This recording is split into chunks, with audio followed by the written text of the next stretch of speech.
Alors, DSM5. Tac.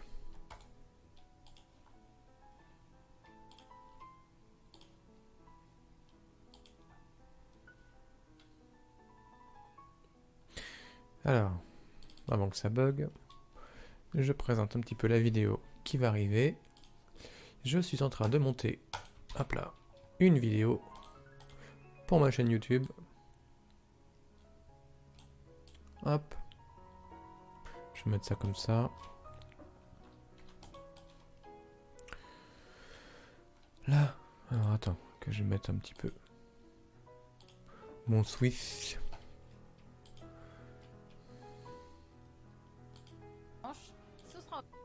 Ça sera cool. Merci Jill. Là. Je l'ai. Voilà. Alors, bienvenue dans la vidéo si vous regardez, où je suis en train d'écrire une vidéo en fait finalement, une vidéo d'une vidéo, où j'explique ce que c'est que les troubles de la personnalité. Alors il y en a 10 actuellement, j'ai déjà fait le préquel de ma vidéo pour expliquer que je vais en faire 10, donc ça fera 11 vidéos, et donc le but en fait ça va être de faire une sorte d'exposé. Alors cette fois-ci je fais que du vocal, il n'y aura pas ma bouille, ni de poupette comme je fais dans Quel effet ça fait. Donc ici ça va être que diapositive et voix. Alors comment je procède? C'est tout simple. Ici en fait là j'aurai ce que l'on puisse voir en fait sur l'écran. Et en bas en fait c'est quand je vais enregistrer la voix, c'est le texte en fait que je vais lire tout simplement, que je suis en train d'écrire. Quand j'appuie sur F5, après je peux enregistrer. Mais ce que l'on va voir c'est ici, donc à gauche la diapositive, à droite la prochaine diapositive qui va se succéder. Et donc à partir du moment, je vais enregistrer et donc je pourrais dire bien le bonjour internet, bienvenue dans la vidéo sur les troubles de la personnalité. Et aujourd'hui nous allons parler du trouble de la personnalité paranoïde, TPP. Hop, je change de truc.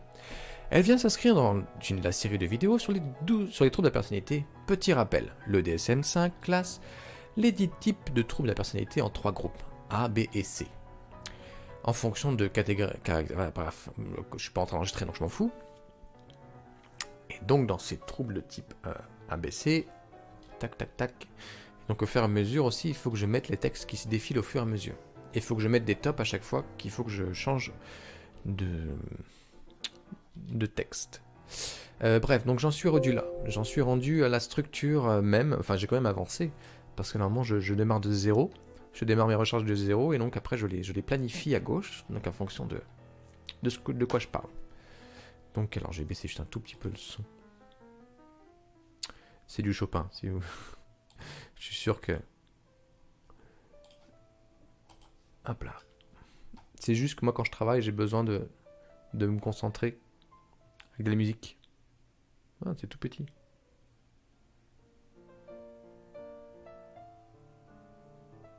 C'est un peu fort pour moi.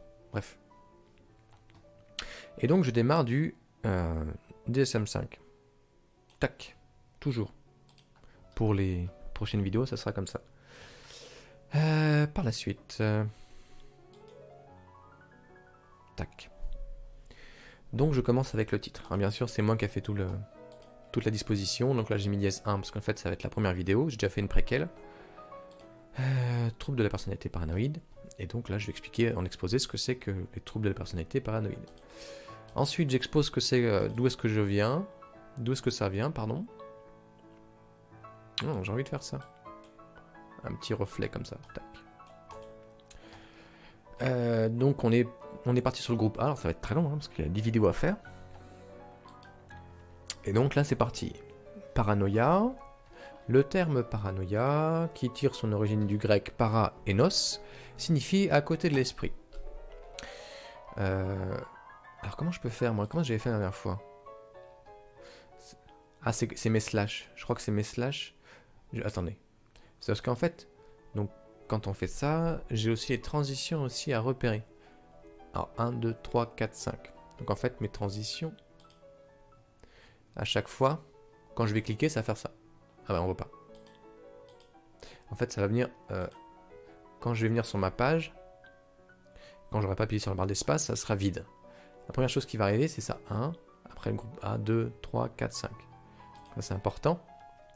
Et donc, en fait, là, je vais arriver sur le terme paranoïa. Et donc, en fait, c'est mes slash. En fait, quand je fais un slash, c'est-à-dire que je vais tout de suite partir sur le terme paranoïa. Clac, quand je clique, tire sur le nom original. Les troubles de la personnalité se caractérisent... Ouais, j'avais avancé quand même. Hein. Les troubles de la personnalité paranoïde se caractérisent par une tendance omniprésente de la clac, slash méfiance et de la slash suspicion. Tac, tac. Donc ça va arriver, clac, clac.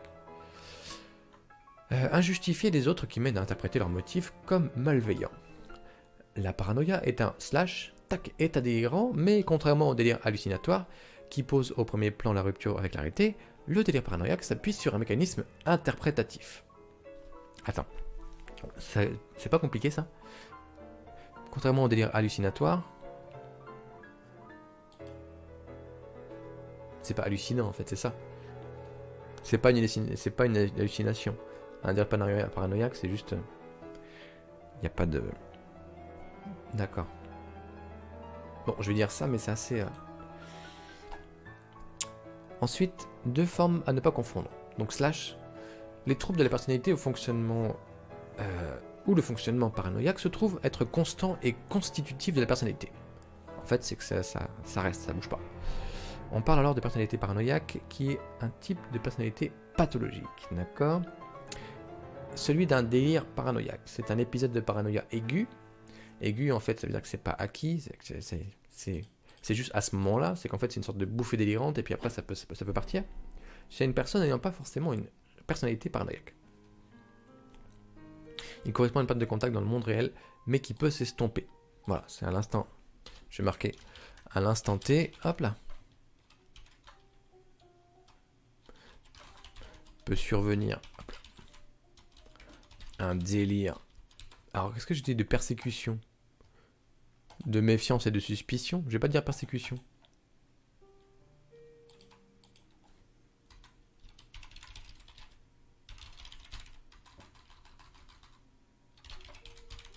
Je crois que les personnes âgées peuvent avoir des... Enfin, les démences séniles peuvent avoir des bouffées comme ça. À l'instant T peut survenir un délire de une grande méfiance et de suspicion. Un délire de grande méfiance. Un délire...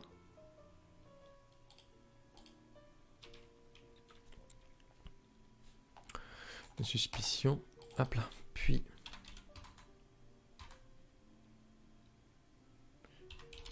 revenir. Puis disparaître. Ah, ça disparaît jamais en fait, c'est juste... Cependant, il y a bien sûr une similitude. Alors bien sûr, il y a une similitude. Il y a une similitude des symptômes qui accompagnent ce dysfonctionnement. J'en veux pour exemple. Sur ce dernier point, parce qu'en fait là on parle de... Laissez-moi, hop là, vous présenter un exemple concret. Hop là. Moi, ce que je veux, c'est des exemples. Alors, tac, tabloïd. Donc ça, j'ai slashé là, tac, tac. Apparaître. Ah, j'ai peut-être plutôt...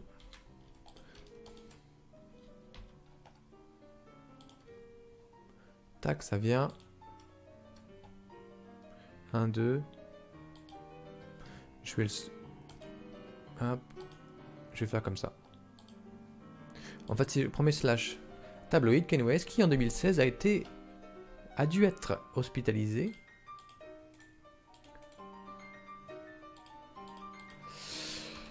A dû être hospitalisé d'office. Car il pense que tout le monde lui en veut et ne laisse personne s'approcher.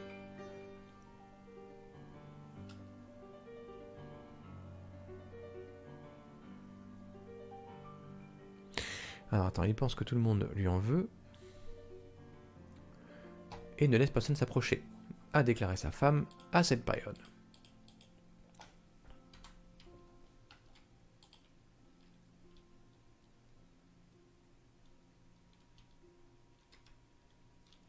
Le tableau a dû être...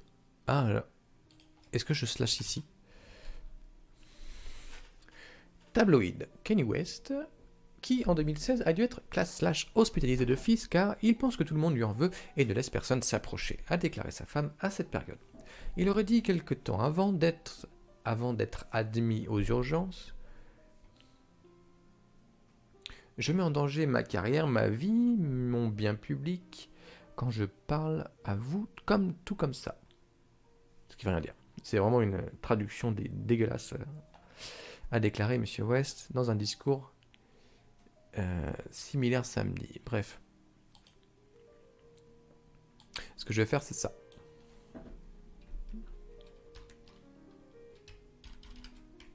Voilà. Parce qu'on s'en branle. A déclaré M. West. Hop. West. West.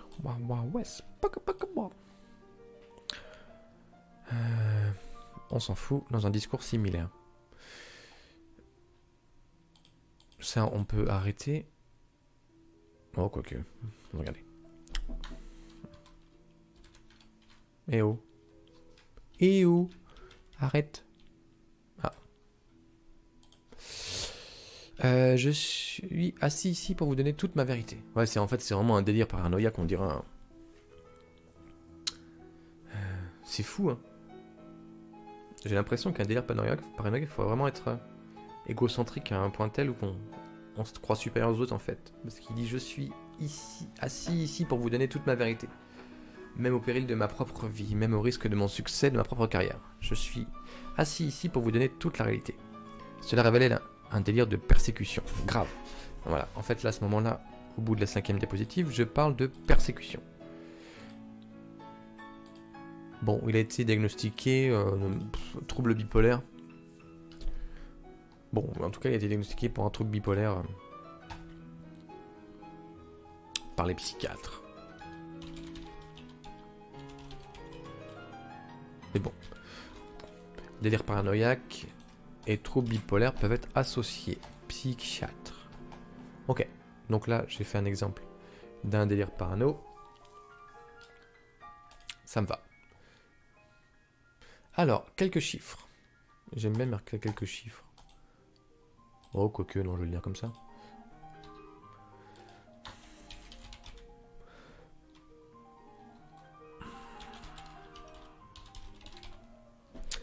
Tac. 2 points, ouvrez les guillemets et fermez vos gueules. On estime à... Je vais faire une entrée brusque. Avec une arrivée comme ça.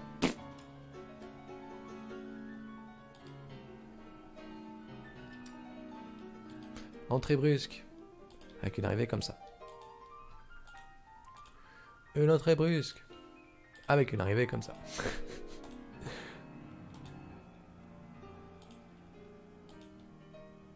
C'est fou, hein. On fait toujours ça. Tac.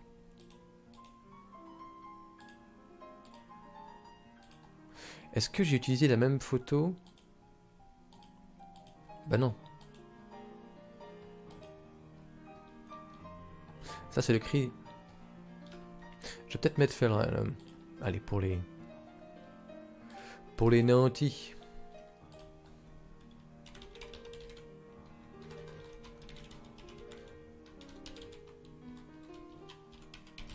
Le cri de Munch. Comment il s'appelle?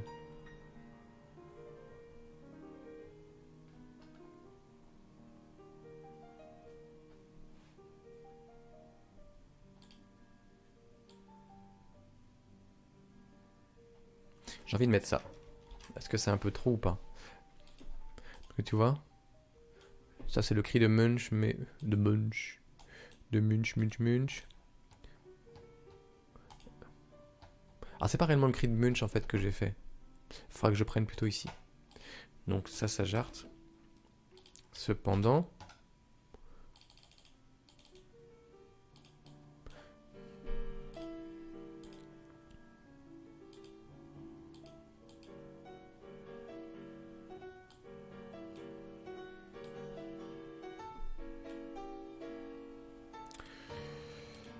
Hop. Ça reflète bien en fait une angoisse. Mince. Tac. Le cri de... On s'en fout.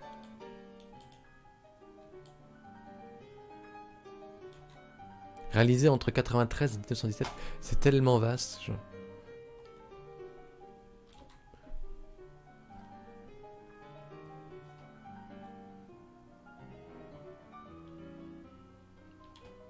Ça, c'est juste une aparté.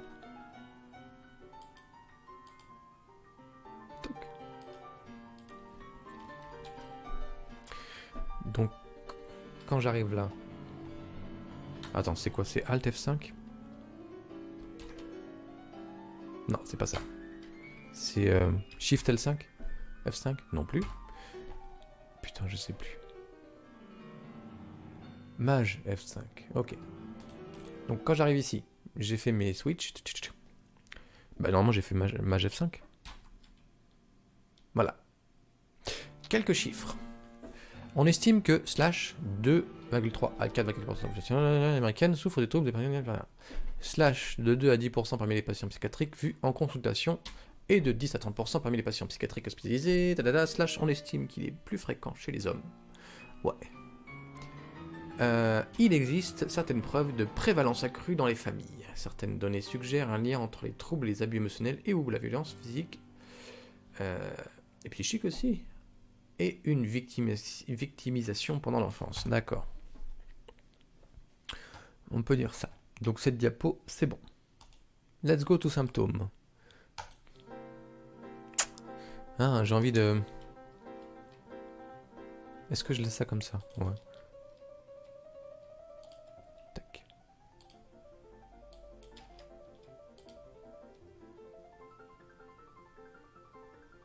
Oh.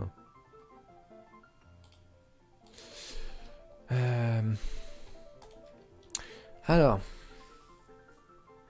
là c'est du gros pâté là. Donc là, il faut que je travaille toutes ces diapositives. Go to travailler les diapositives.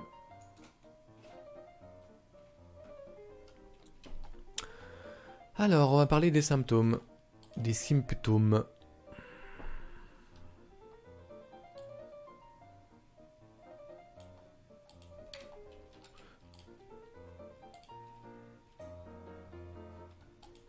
Je vais reprendre ça.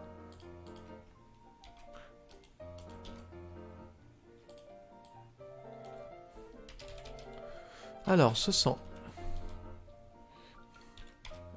exploité, trompé. Je vais mettre ça comme ça. Il pense... Alors ça, je pense... Je vais mettre slasher. De vouloir slash. Ils pensent qu'ils peuvent être attaqués à tout moment. Donc en fait, c'est... On appelle ça de l'insécurité, on va dire.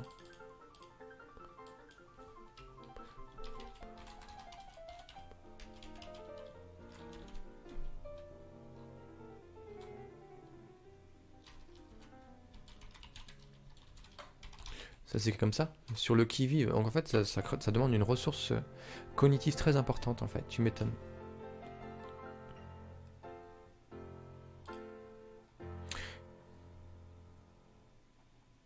Se sent en insécurité. Alors ça s'écrit comme ça sur le qui-vive. Je vais vérifier. Souvent, alors moi je suis très nul en orthographe. Oui, c'est ça, qui-vive. Avec un petit trait mat. Hop là. Et donc là, je peux slasher.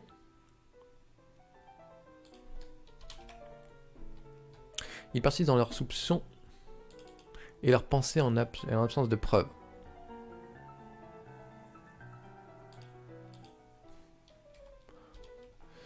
Donc, troisième point. On pourrait dire que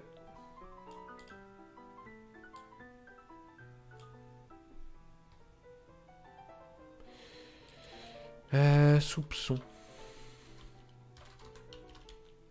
Je cherche un synonyme de soupçon. Alors j'ai un deuxième écran en fait, donc vous pouvez pas le voir.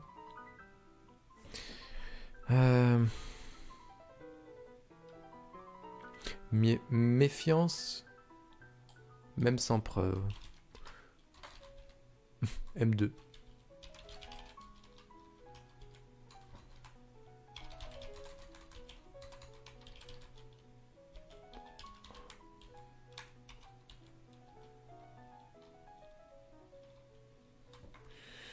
Les patients présentant un trouble de personnalité paranoïaque se méfient des autres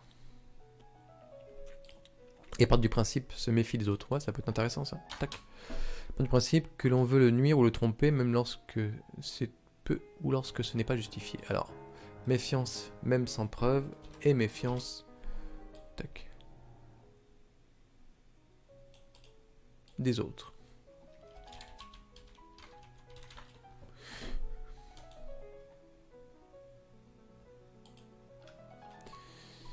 C'est pas mal comme ça. Souvent, les patients pensent que les autres lui ont gravement insulté ou blessé de manière irréversible. Bah oui, ils sont hyper vigilants en fait.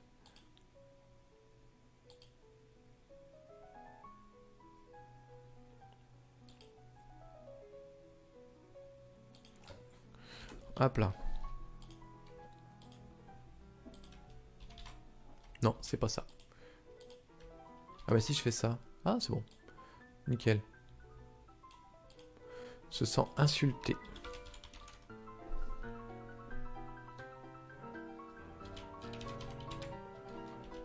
Ok.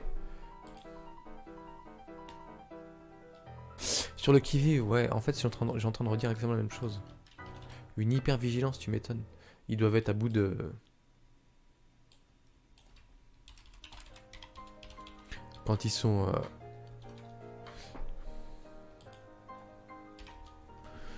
Ils doivent être en mode hyper vigilant.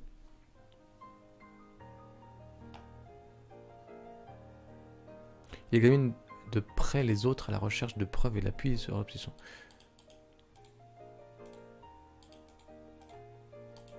Ouais. Par exemple, ils peuvent mal interpréter une offre d'aide comme s'ils étaient incapables de faire le travail eux-mêmes. S'ils pensent avoir été insultés ou blessés de quelque façon que ce soit, ils ne pardonnent pas la personne qui les a blessés. Ils ont tendance à contre-attaquer ou à se mettre en colère en réponse à ce qu'ils perçoivent comme les insultes. C'est pourquoi ils ressentent leur besoin d'être autonomes et de tout contrôler. Tu m'étonnes en fait, j'ai déjà vu des reportages, je me demandais pourquoi en fait ils étaient... lorsque... c'est pour ça qu'ils peuvent être hyper... pas dangereux, mais dirons dans la psychiatrie.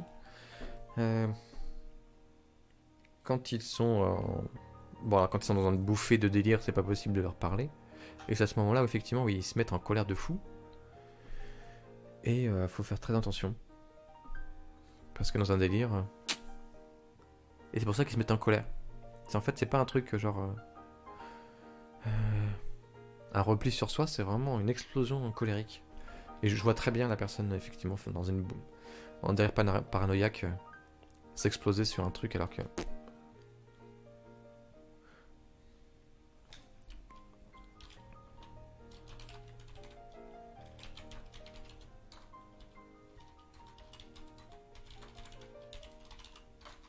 D'où les colères des fois, what the fuck. Alors je mets entre parenthèses, il contre-attaque, entre guillemets, pardon. Tac.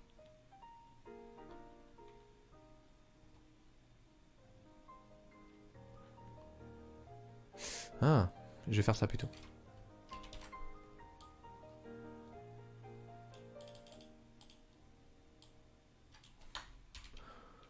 Il pardonne. Attends.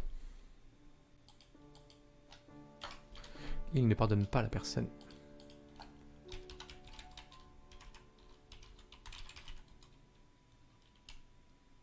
Alors comment dire qu'en fait c'est vraiment dans un délire où il pardonne pas terrible.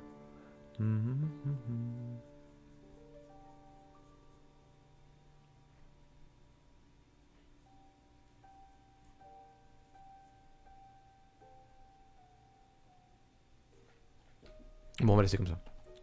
Ils ont tendance à contre-attaquer, à se mettre en colère, ouais. C'est pourquoi ils ressentent le besoin d'être autonomes et de tout contrôler.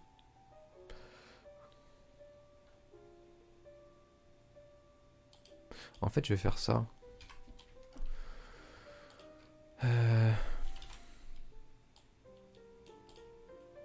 Je crois que je vais découper la diapositive là.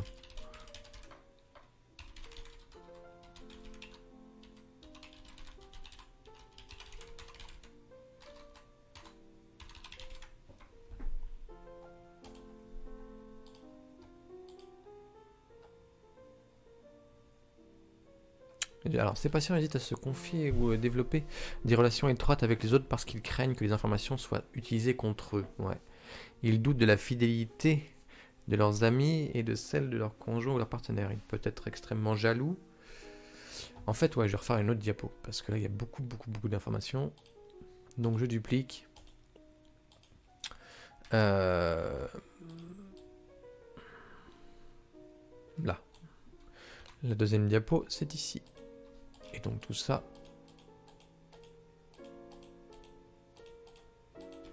ça dégage. Merde, je suis toujours T. Là.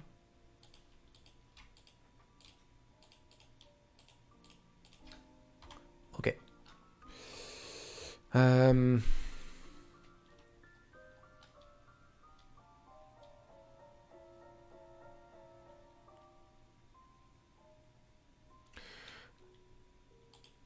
Parce qu'ils craignent...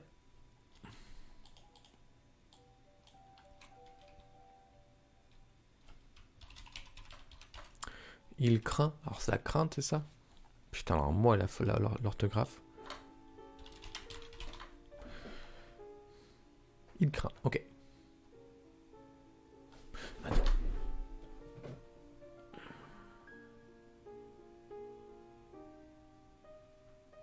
Je regarde juste un truc.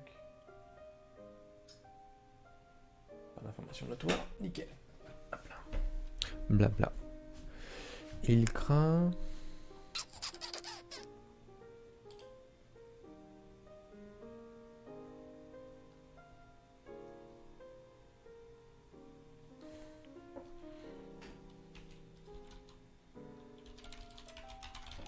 que les informations soient utilisées, ouais, contre lui. Hop là. Il doute de la fidélité.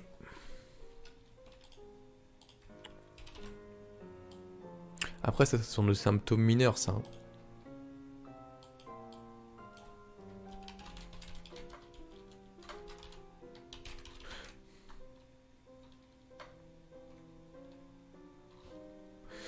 Et en fait, ça donne effectivement le fait d'être jaloux, extrêmement jaloux, tu m'étonnes. Quand tu peux pas faire confiance aux gens, dans leur délire, hein, totalement.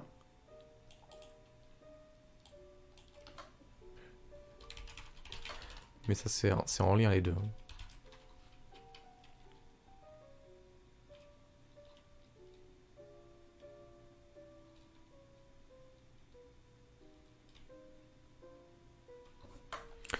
Ainsi, il peut être difficile d'entretenir un bon rapport avec le patient présentant les troubles personnels. Lorsque d'autres personnes lui répondent de façon négative, ils prennent ces réponses pour une confirmation de leur soupçon d'origine. Bah oui. En fait, je vais mettre juste les 3 points, tout simplement. Et je vais mettre une photo. Quand on... Trouble la personnalité paranoïaque. Est-ce qu'il connaît ou pas? Non.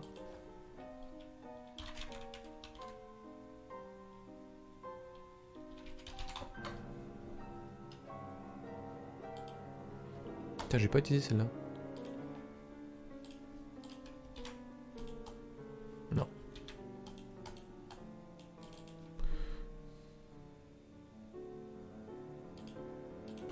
Là.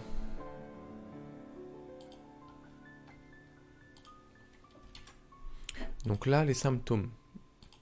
Je les ai faits. Ensuite, pourquoi j'ai mis des SM5? Les troubles de personnalité paranoïaque se révèlent par une organisation psychique perturbée où dominent les surestimations de soi. Bah ouais, c'est ça en fait, c'est bien ce qui me semble. C'est vraiment un ego de ouf. l'évaluation péjorative d'autrui, la rigidité du raisonnement, l'entêtement, la tendance et la fausse interprétation et à la suspicion. La méfiance marquée par la jalousie pathologique, ouais. Ah ouais, c'est ça, c'est une jalousie pathologique. Il est d'une jalousie pathologique, en fait. Parce qu'on peut être... J'ai un truc...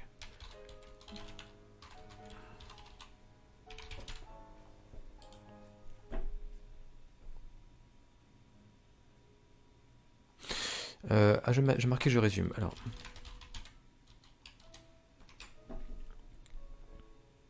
Voilà. Ensuite, le DSM-5 en fournit une description détaillée. Tac. Les critères diagnostiques de la paranoïa. En fait, ce que je vais faire, c'est que je vais faire juste ça. Tac. Je vais reprendre mon petit DSM-5 ici.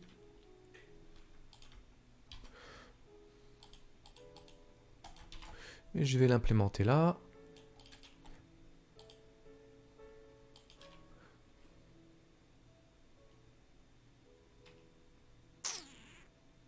Ah, j'aime bien ça.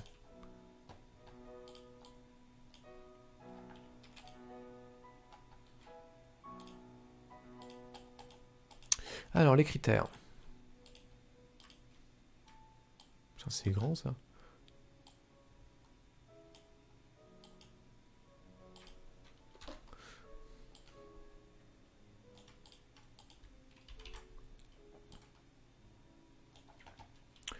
Et là, je vais juste faire de la lecture.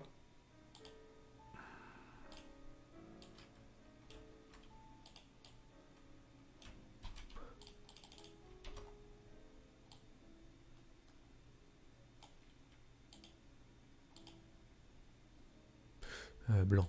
Blanc, blanc, blanc. Là. La personnalité paranoïaque se caractérise par une méfiance soupçonneuse, dite envahissante envers les autres. Est-ce que je peux mettre ça ?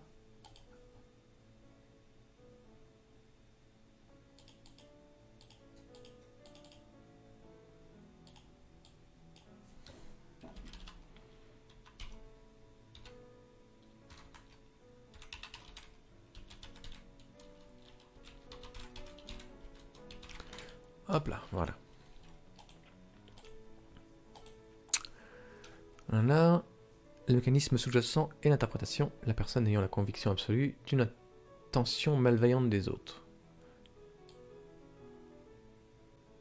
Elle est pas mal cette phrase-là.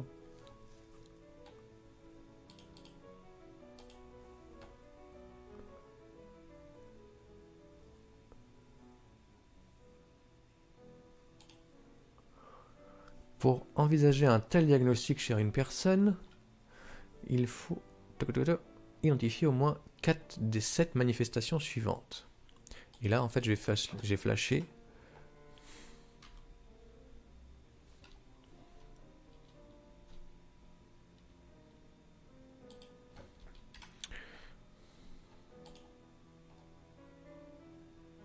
Je vais flasher de telle sorte que il faut le mettre dans un encadré.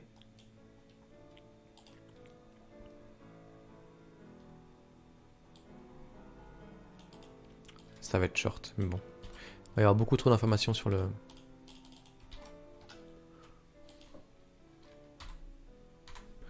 Comment je vais faire? Comment je vais faire?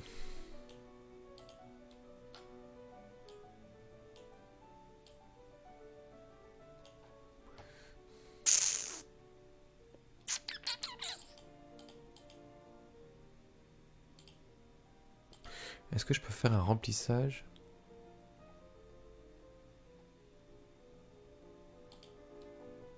Avec une transparence. Rouge. Avec une transparence à 85%, ça fait quoi? On dirait un truc, tu sais, dans un Final Fantasy. Il y avait les mêmes speeches comme ça.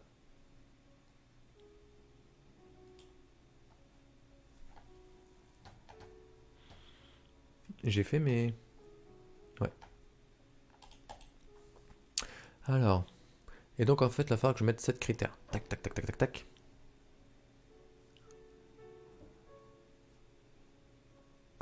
Alors bien sûr, on va avoir un petit effet Barnum sur tout là, parce que tout le monde peut s'identifier dans ce machin, ce qui est absolument... Ah oui. Peut-être que je dis... peut-être peut-être que je dis qu'il faut que... Va falloir que j'explique l'effet Barnum en fait. Ouais, va falloir que je mette en garde quand même.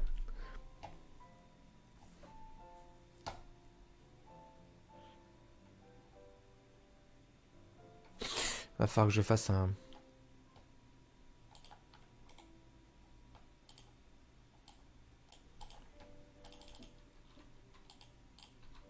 Je vais récupérer mon truc sur l'effet Barnum. Alors, l'effet Barnum, où est-ce que j'ai foutu cette vidéo?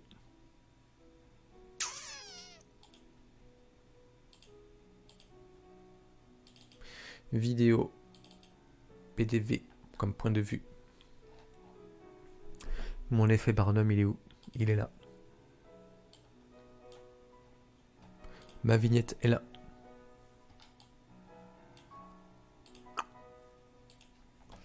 Tac.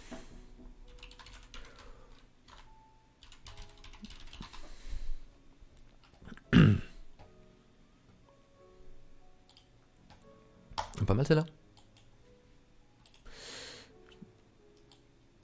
Que je mette en garde en fait. À chaque fois, va falloir que je fasse ça à chaque fois. Dès que il y a un effet Barnum dans l'air, tac.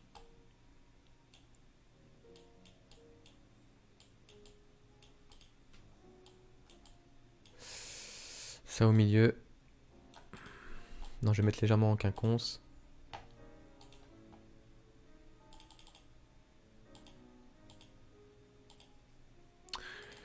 Je vais mettre une petite flèche en mode allez, regarde. Tac.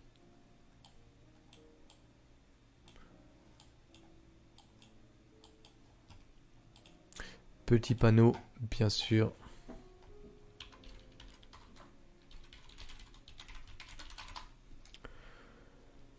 Keep out. Alors attention, PNG, bien sûr. Voilà. Il est dégueulasse. Mais ça me suffit.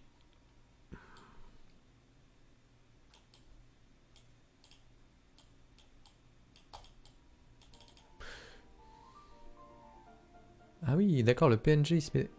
Ok. Donc là, je ferai mon petit truc comme ça. Alors, on est parti pour les 7 points.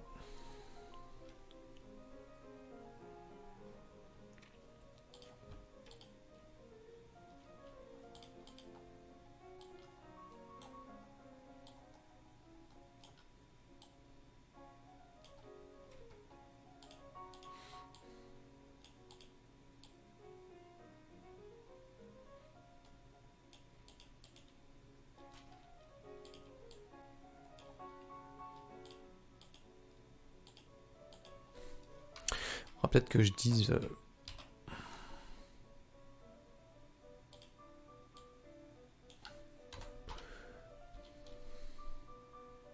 En fait, finalement, j'ai pas besoin ni de contour, ni de remplissage.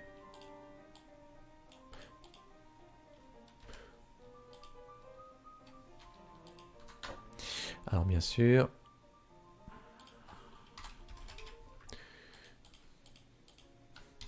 Est-ce qu'il faut que je précise que c'est un professionnel de type psychiatre qui fait ça?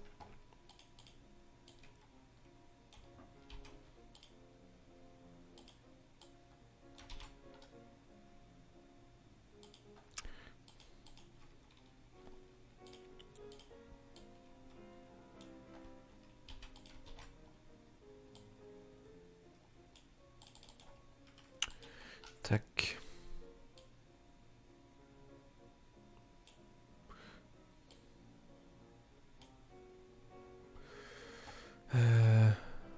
Bon, ça devrait aller. Elle est réticente à se confier de peur que l'information ne soit utilisée contre elle. Tac.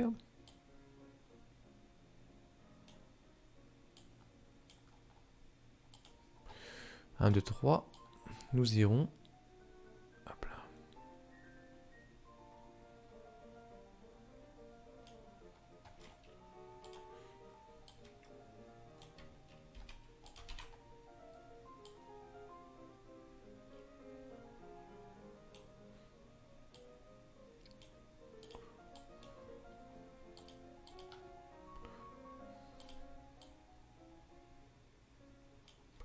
4. 5. Elle se sent.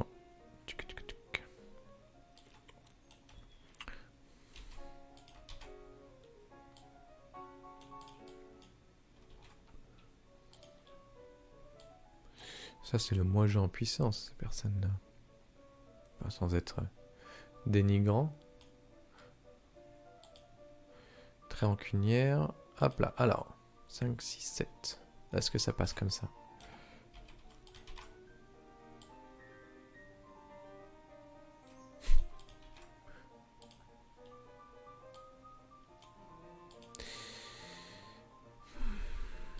C'est pas mal, ça passe.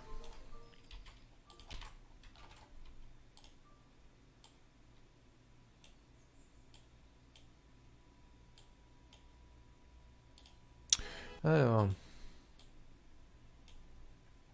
Tiens.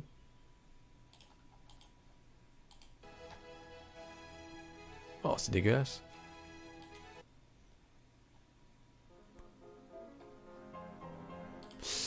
Alors.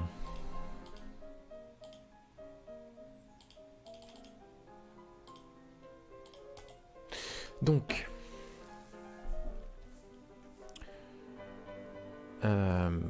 Les critères. C'est touffu, hein, putain. C'est hyper touffu. Hein. Ça, j'aime pas. Donc, je fais un petit résumé.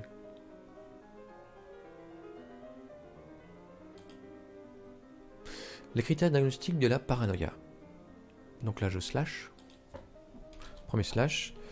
La personnalité paranoïaque se caractérise par une méfiance soupçonneuse, dite envahissante envers les autres. L'organisme sous-jacent et l'interprétation. La personne est en conviction.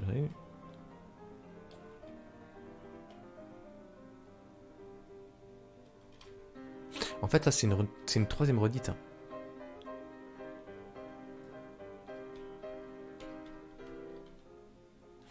Ça, j'enlève ça. Pour envisager un tel diagnostic, chez une personne, il faut identifier au moins 4 des 7 manifestations suivantes. Alors, number 1.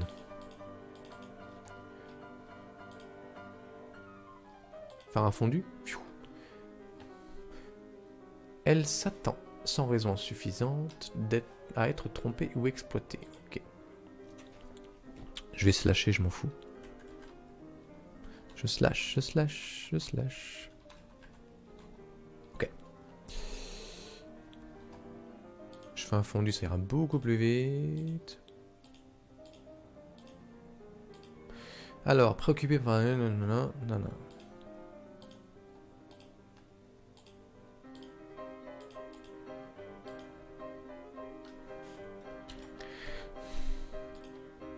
Alors. Ah oui, j'avais une question. Qui diagnostique? Alors, est-ce que c'est que les psychiatres ou pas?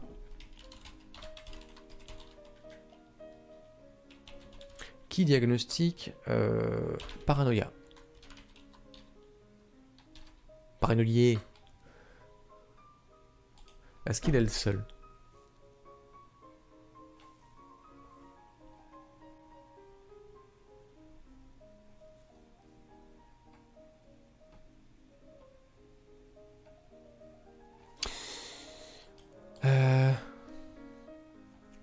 Donc là, j'arrête. Et là, je dis attention.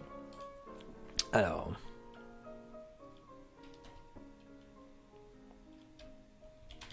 Ce diagnostic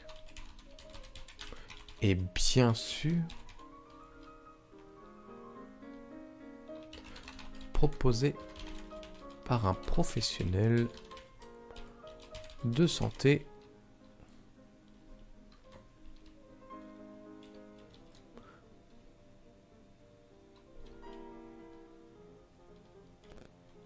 que l'on peut nommer psychiatre.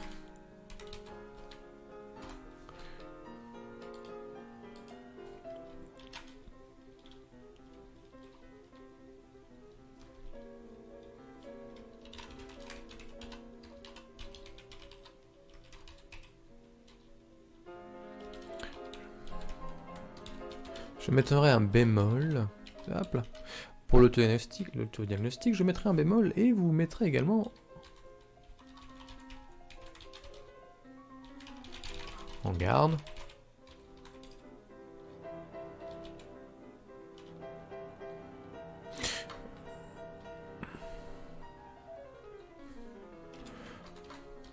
Sur un processus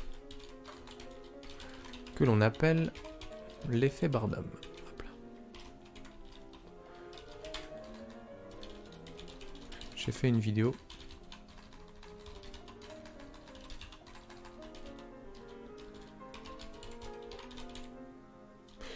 qui vous explique tout. Point.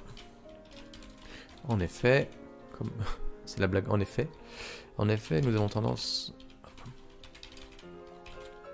à nous identifier.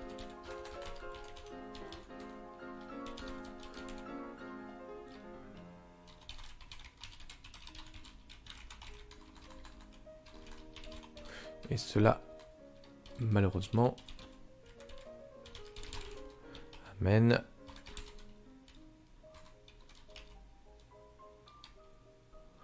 alors attends, ce diagnostic est bien sûr proposé par un professionnel de santé que l'on peut nommer psychiatre. Pour l'autodiagnostic, je mettrai un bémol et vous mettrez également en garde sur un processus que l'on appelle l'effet Barnum. Hop, je slash parce qu'en fait je vais mettre tac, tac.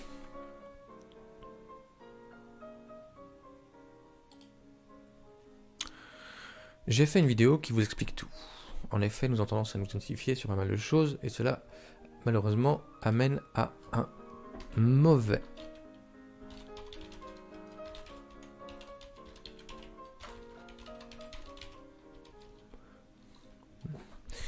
là voilà, donc ma mise en garde est faite.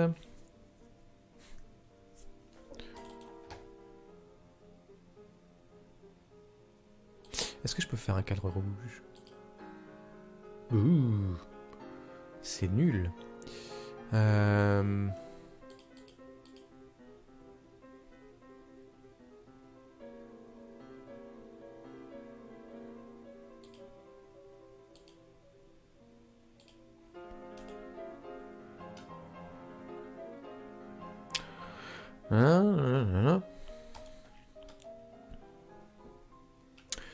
Parenthèse fermée.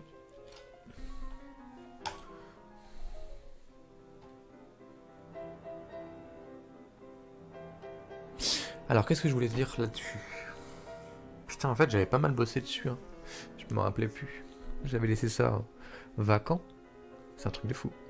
Alors, pour simplifier cette description de personnalité paranoïaque... Ouais, personnalité paranoïde. Disons qu'on y remarque 4 faisceaux principaux de caractéristiques. Hop là, celle concernant la perception exagérée de soi, conduisant à l'orgueil démesuré et au mépris des autres. Ouais, c'est ça en fait, ça. Un ego démesuré. Celle voulant que cette personne ait toujours raison, ce qui l'amène à l'autoritarisme et à l'isolement, d'accord. Celle qui lui montre méfiance, suspicion, jalouse et excès.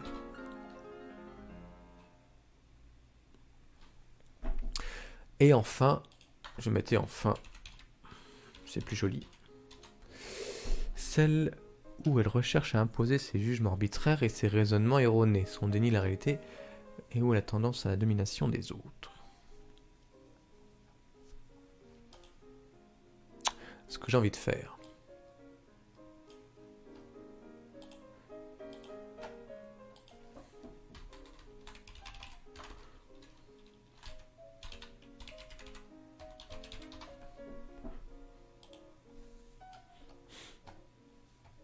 Moi.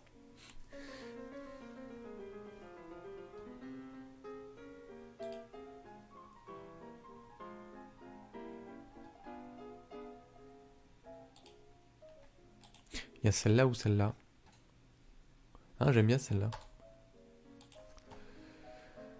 Le moi-je.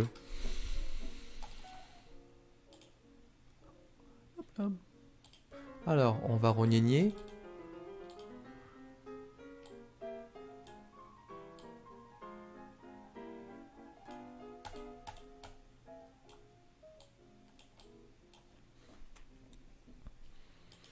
Je slash 4.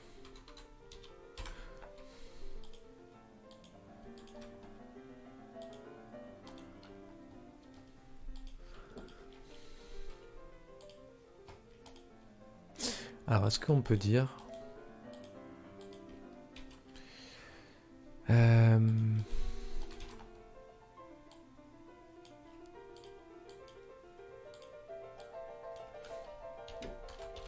un ego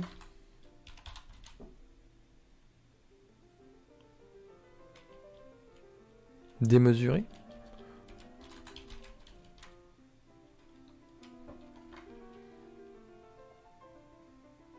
Je vais dire ça.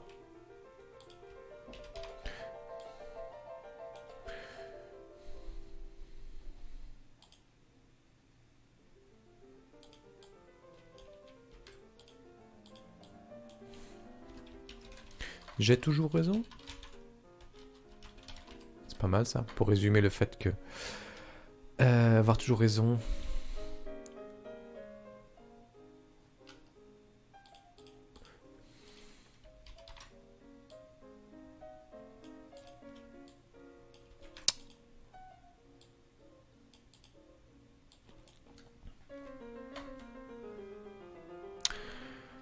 méfiance, suspicion et jalousie. Bon ça, je pense qu'on l'a déjà.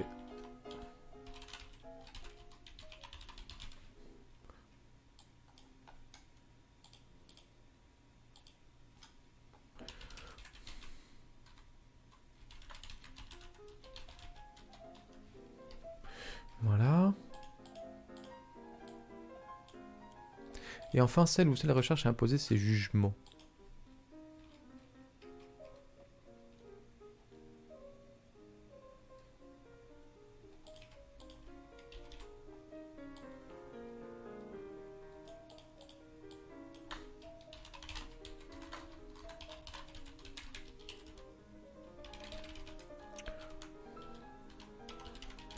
Arbitraire, oui c'est ça en fait, il n'y a aucun fondement sur son arbitraire et raisonnement. Merde.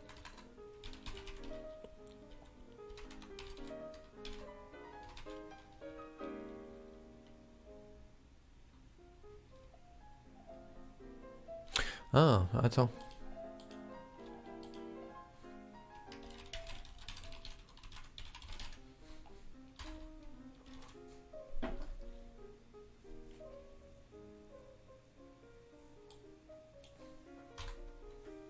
J'ai envie de faire ça.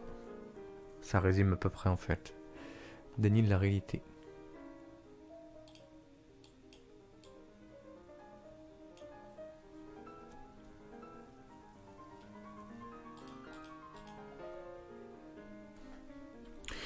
Où elle tend à la domination des autres. C'est vraiment psychotique ça. Hein. Ok.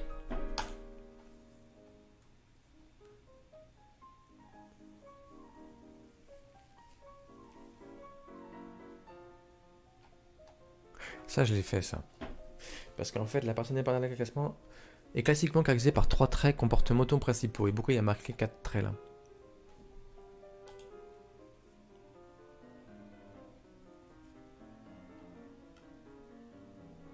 Je crois que je vais faire un résumé.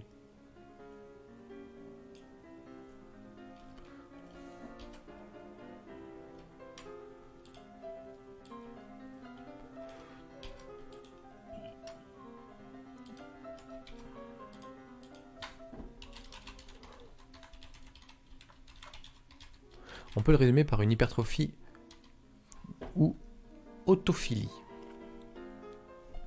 La surestimation de soi s'exprime par l'autoritarisme, l'orgueil. En fait, ça...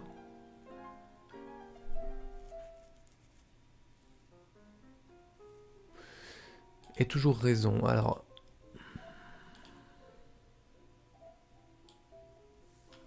revendiquer comme très logique repose en fait sur des priorités d'empreinte de subjectivité. Pensée paralogique.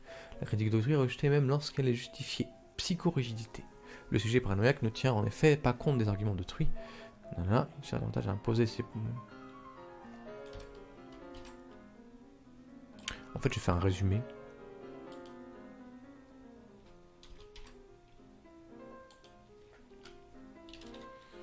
Il y a donc...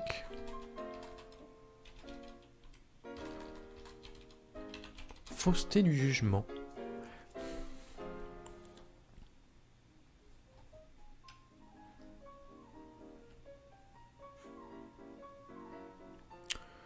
D'accord, et là on dit jamais assez. On est parti sur de la méfiance et compagnie. Et donc c'est ici que je vais mettre ça. Ah, il vit dans l'attente. En fait c'est un truc de fou.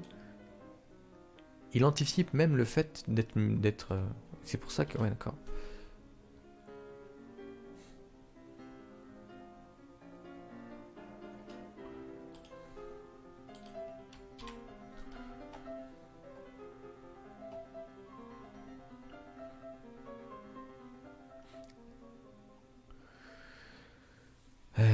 Tac, tac, tac. En fait, ça, je peux le mettre sur le dernier.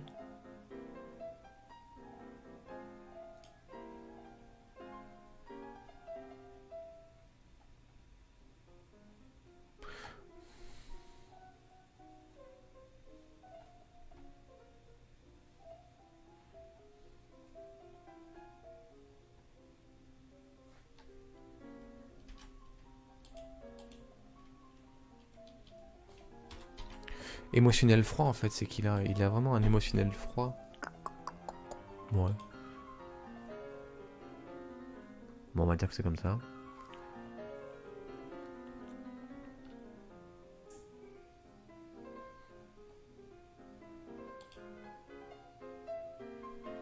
Je vais se lâcher plutôt, parce que sinon je vais être perdu.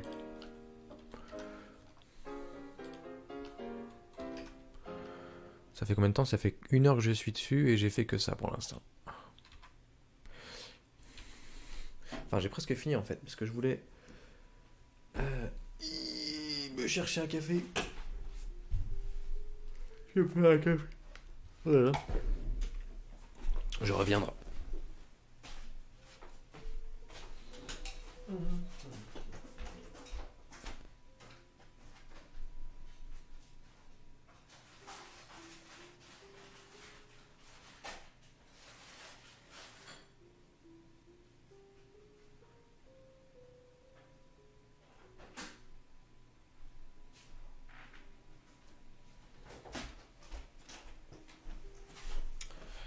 Alors, les traitements.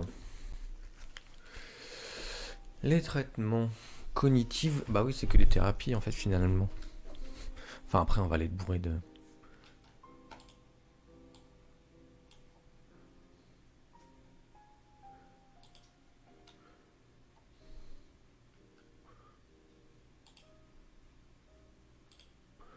Malheureusement, eh oui, aucun traitement, enfin pour l'instant de la psychiatrie. Hop là. Ah, mais oui, mais j'ai pas... À chaque fois, je m'insurge sur le traitement des symptomatologies, de la psychiatrie, parce qu'ils traitent juste le symptôme, ça qui est chiant. Il s'atténue plutôt.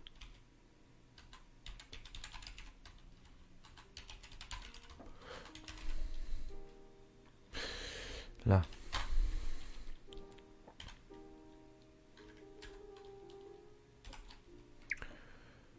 Bien sûr, moi ce que j'appelle c'est la contention chimique.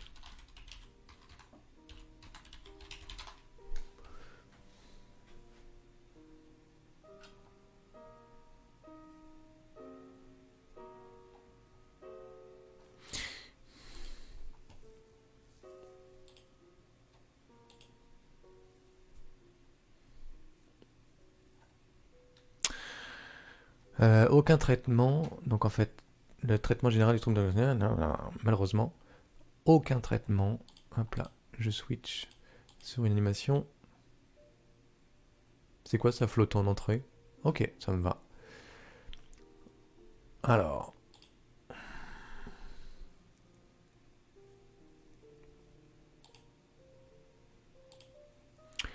Le niveau élevé de suspicion et de méfiance globale chez le patient complexifie l'instauration des liens. Bah oui.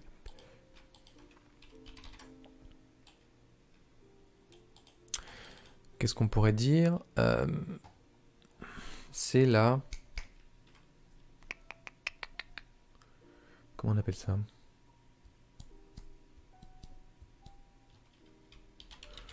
Lien de confiance. Je mettrais quasi inexistant parce que...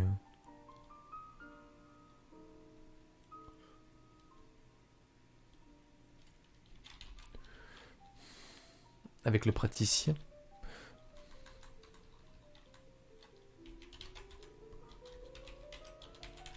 Je mettrais quasiment ça en fait.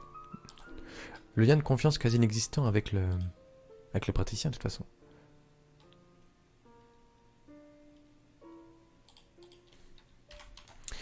Manifester une reconnaissance de la validité des soupçons du patient peut faciliter une alliance entre le patient et les médecins.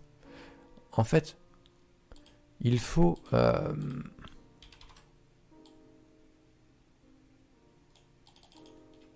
instaurer un dialogue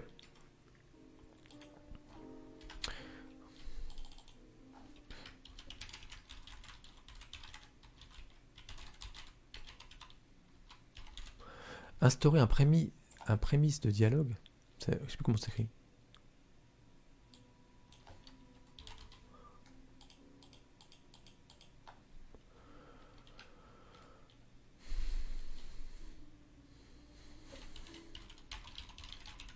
En validant, c'est comment dire,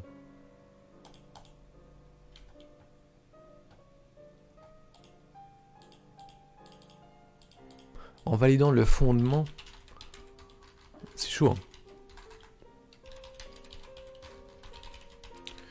de ces suspicions. Genre si tu te dis ah oui il y a le FBI qui est sur l'écoute et tout, je dis ah oui. Oui, ça peut. Il y a des extraterrestres qui vont venir. Oui, oui, ça peut aussi. Oui, oui. D'accord. Instaurer le dialogue en validant les fondements de ses suspicions. Mais c'est une maladie de fou, ça.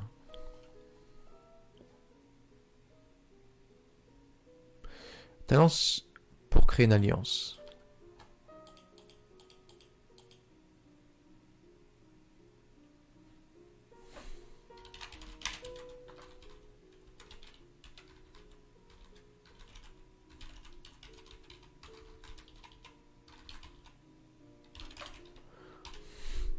Et en fait, ce qui permettrait, en fait, cette alliance, permettre au patient de participer à une thérapie cognitivo-comportementale ou accepter de prendre des médicaments.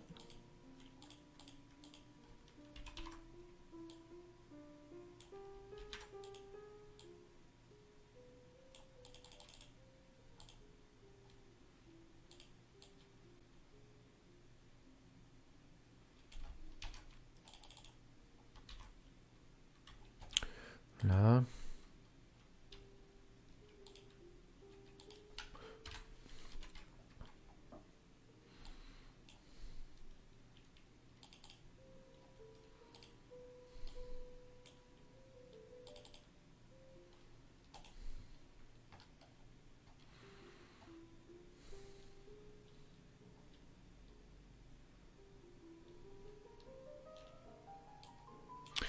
Alors, c'est-à-dire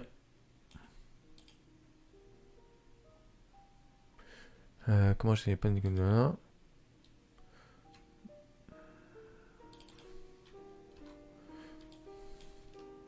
peut-être le faire plutôt comme ça. Accepter de prendre des médicaments. Tac. Donc on est dit. Premier slash. Aucun traitement. Donc lien de confiance inexistant. Il faut instaurer un dialogue. Le dialogue permet de... Tac. Je vais faire des flèches. Une thérapie cognitivo-comportementale ou de prendre malheureusement des médicaments. Hop là. Et là je vais faire des petites flèches. Ah oui, des petites flèches.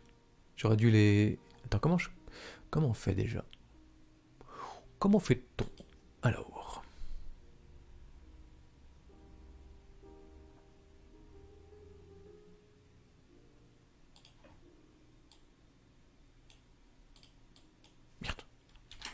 Si je fais une petite fléchouille.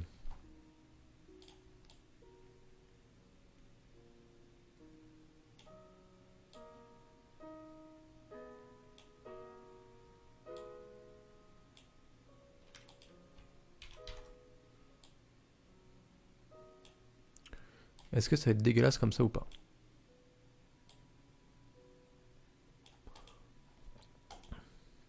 Sachant que les petites fléchouilles, hop, il faut qu'elles apparaissent quand le 4 et 5 arrivent. Alors, animation, apparaître. Donc ma petite fléchouille là. Comment je fais déjà pour l'intégrer? Attends. Démarrer avec le précédent, c'est ça. Oh oui, c'est bon. Je crois que j'ai trouvé. Et ça, c'est démarrer avec le précédent. Ça fait que...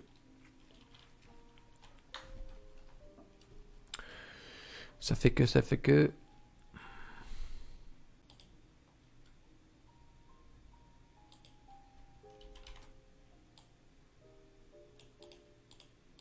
Là, je vais mettre tout en fait. Antidépresseur.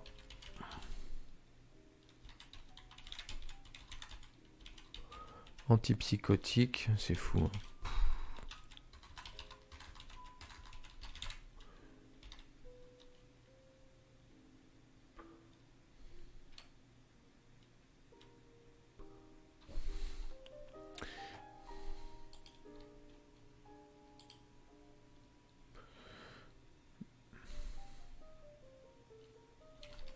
Je rappelle, hop là, oh j'arrive de mettre un, que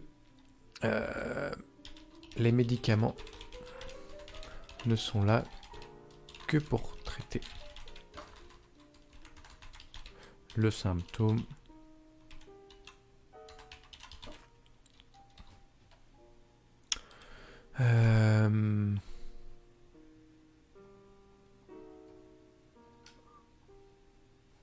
pour réduire l'agitation, l'anxiété .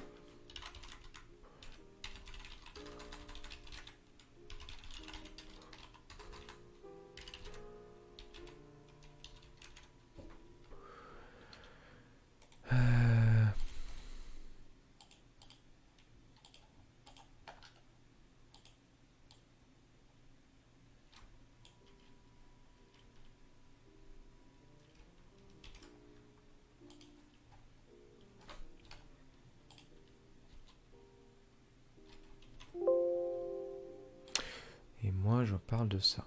Ce sont les contentions chimiques ou pharmacologiques. Les médicaments ne sont pas là. Ils sont là que pour traiter les symptômes, pour réduire l'agitation, l'anxiété. Point.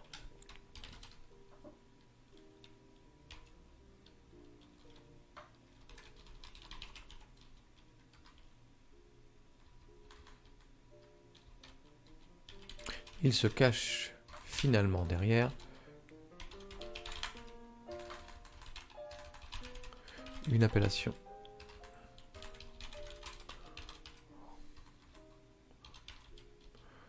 Moins jolie. Comment on dit jolie? Il se cache finalement une appellation. Il se cache finalement derrière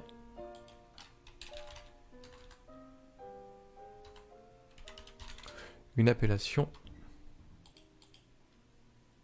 moins jolie, comme on dit, moins avenante, à savoir la contention chimique ou pharmacologique. Tac. Et là, je slash.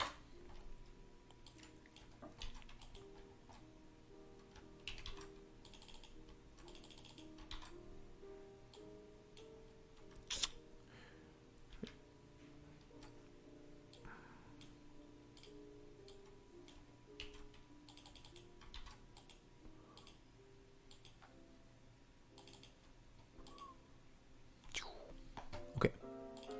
Ça me va.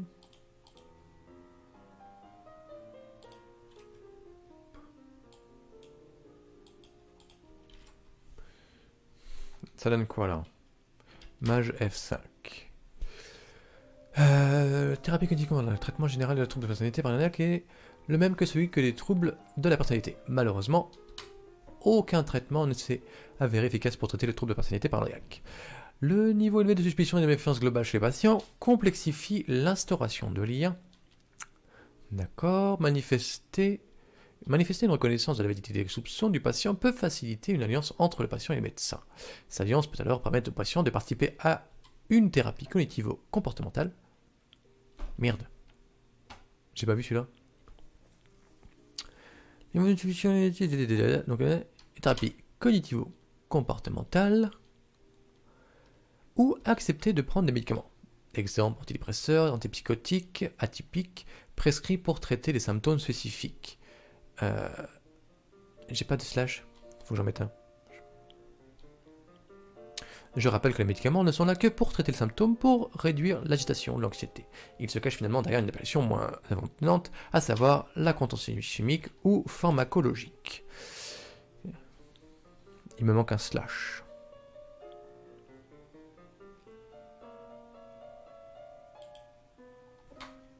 Là.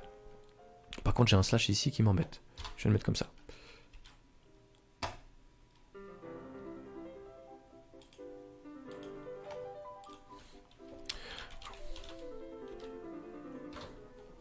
Alors, un paranoïaque, souvent, j'aimerais bien juste finir sur une image d'un paranoïaque dans un film, tu sais, ou d'un dessin animé.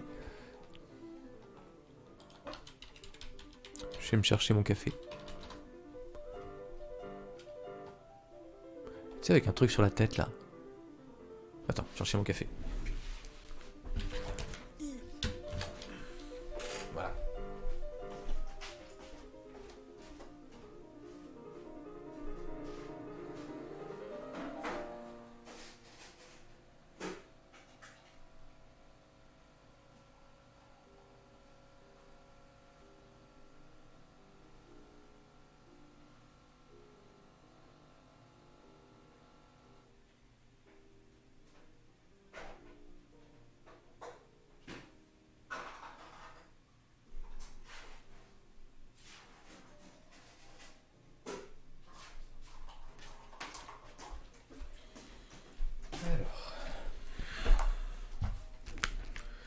Souvent, la paranoïa est décrite, voilà, chapeau de papier.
Faut que je trouve un petit truc à la fin pour que ça soit plus rigolo. Autant que faire se peut.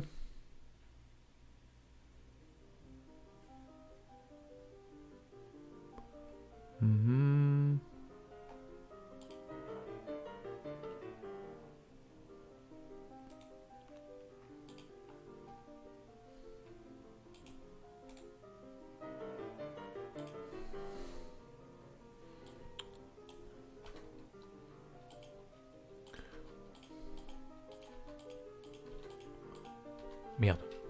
Je me fais chier pour rien.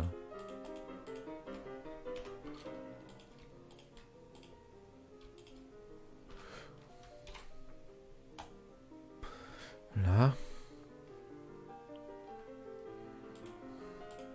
Comment est dépeint le paranoïaque ?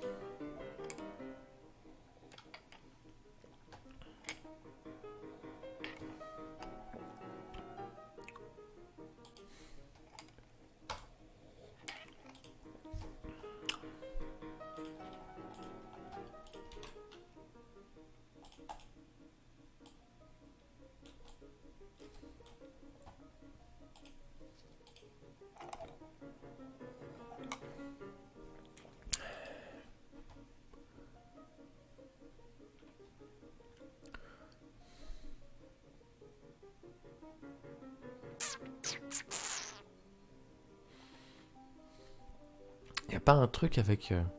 pour moi, quand j'entends paranoïaque, je vois, tu sais, un mec avec un chapeau en aluminium, tu sais, sur la tête.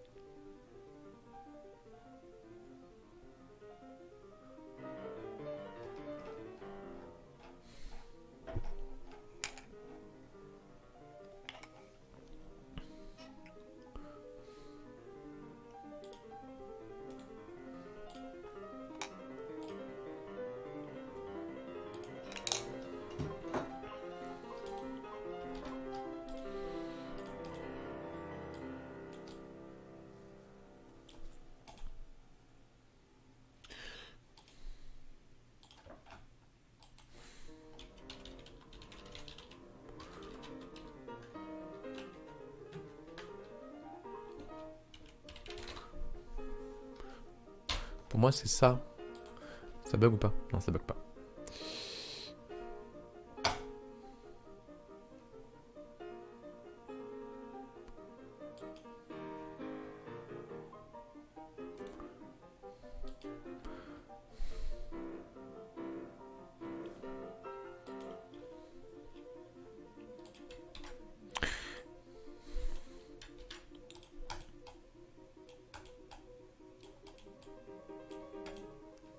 Alors, dans le logage visuel, hop là.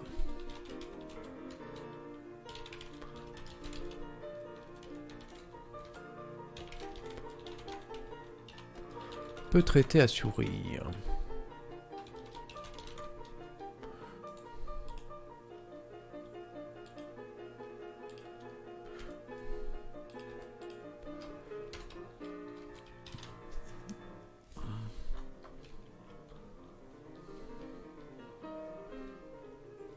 Est-ce que je dis comme c'était proche? La question est, peut-on rire de tout et peut-on rire avec n'importe qui?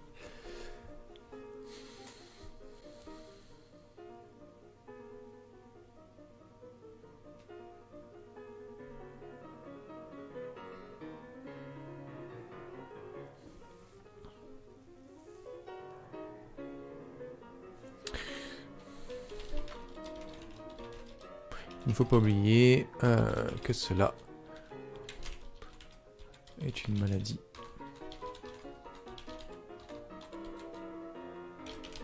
handicapante.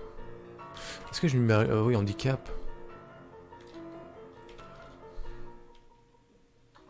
Est-ce que un paranoïaque est fatigué?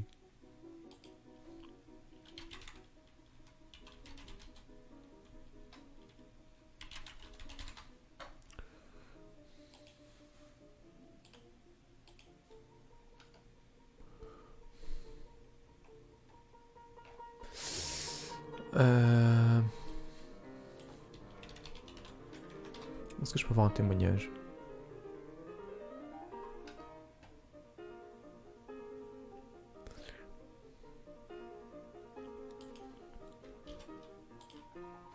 Juste pour voir. En juste pour voir.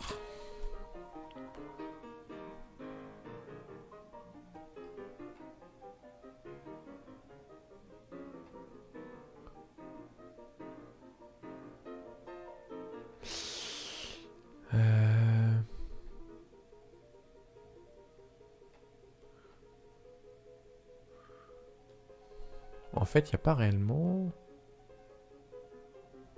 Ah si. Attends.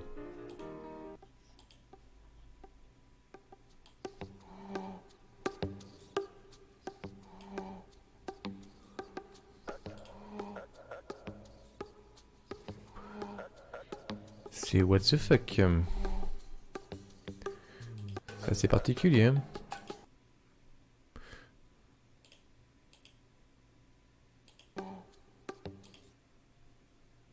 Il y a... Faux. Si vous remplissez pas la fiche S,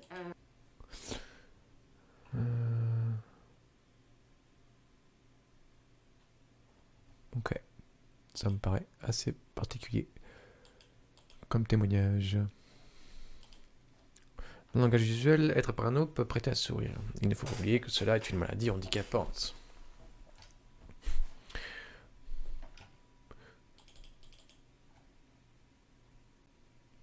Mais je voulais vous laisser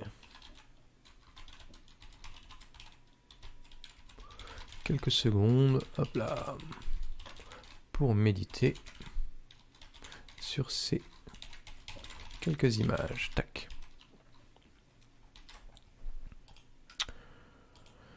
Pourquoi j'ai pas ma diapo?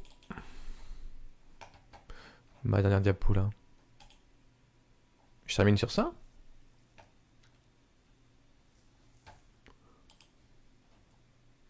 Ce n'est point possible.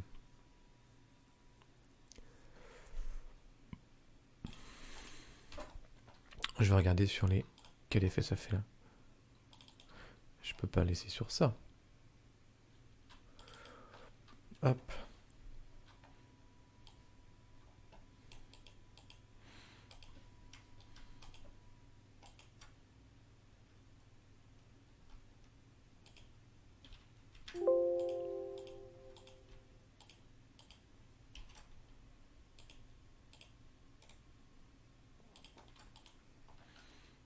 À moins que je reprenne la première.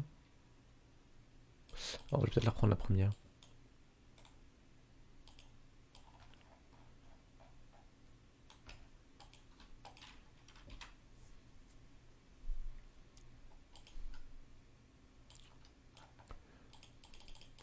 Ça, c'est ma dernière. Merde.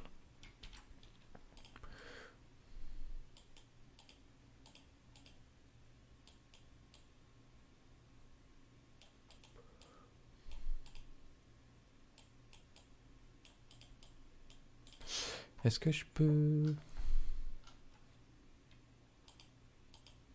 Attends. C'est la couleur. Couleur de transparence. Ça, c'est un truc de fou, ça. Voilà. Est-ce que je peux mettre un couleur de transparence ici aussi? Merde, pas ce que je voulais faire.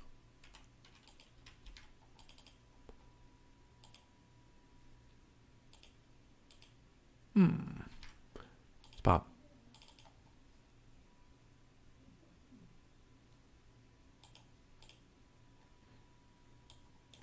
Et là.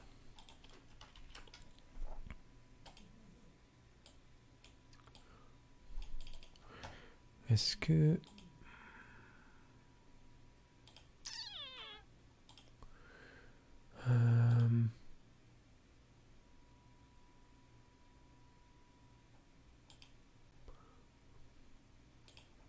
Froid. Ça fait froid là. Bon, c'est pas grave. Voilà, dernière.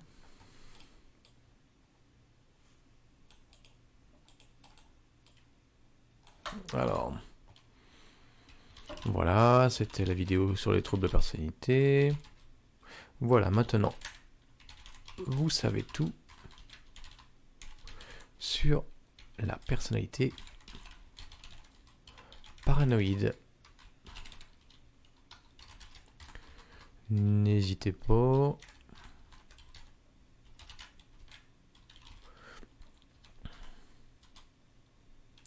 N'hésitez pas à venir vous abonner sur ma chaîne Point de Vue, à activer la cloche.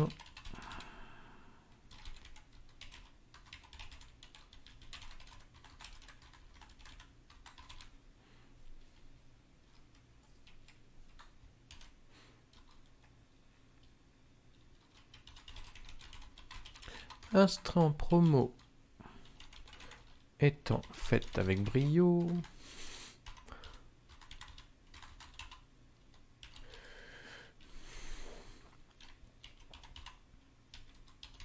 Je clôt ici le chapitre.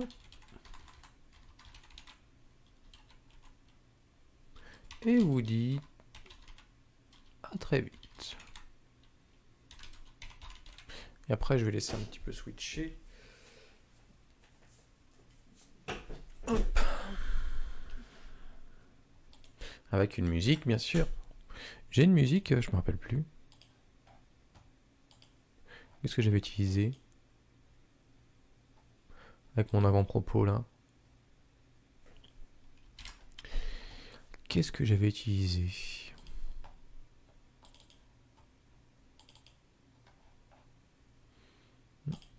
Attends.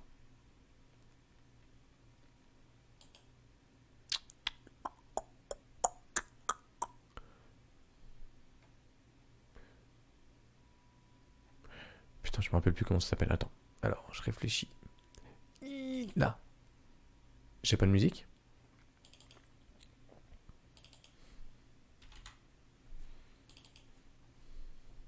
Bien le bonjour Internet et bienvenue de Percevoir le Monde.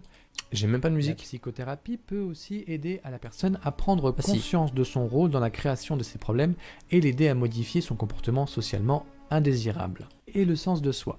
Une personne atteinte d'un trouble de la personnalité, elle a fait, je sais pas, une dizaine de vidéos dessus sur les personnes évitantes. Là, vous allez tout comprendre. Tâche de personnes touche un trouble et moi je vous dis à très vite. Si j'avais, j'ai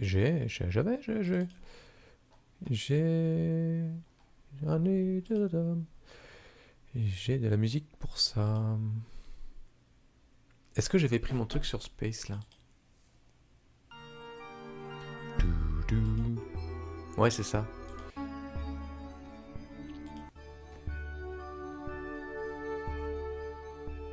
J'ai utilisé ma musique spatiale que j'avais composée. Où est-ce que je l'ai foutu à part ici?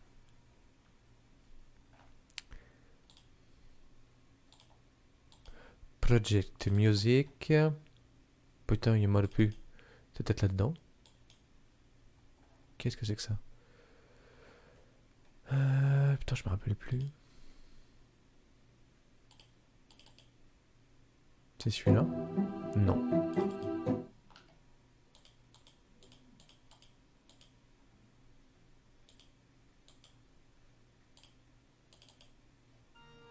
C'est celui-là. Boum boum. Et ça, c'est la musique que j'ai composée.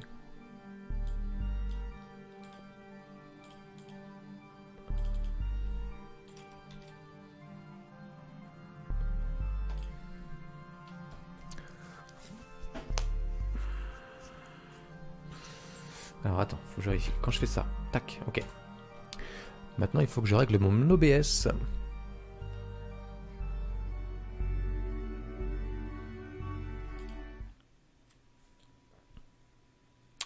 Il faut que je règle mon OBS.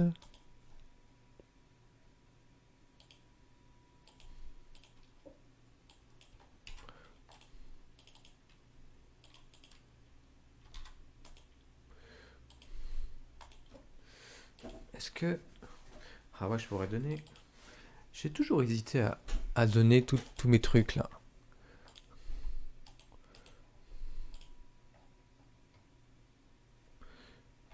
Bref. Bon, de toute façon, là, je vais arrêter. Ça fait 1h30 que j'ai fait la vidéo quasiment en direct. Pour terminer ma première vidéo des troubles de la personnalité paranoïde. Alors, soit j'enregistre maintenant, soit je continue un truc sur quel effet ça fait, parce que l'effet puis m'intéresse énormément. Il est génial. C'est un truc de fou, ça. C'est un truc à savoir. Faut le savoir. Ou alors, je commence une idée sur... Parce que ça me trotte dans la tête. Souvent, c'est comme ça que ça se passe. Sur les comptines.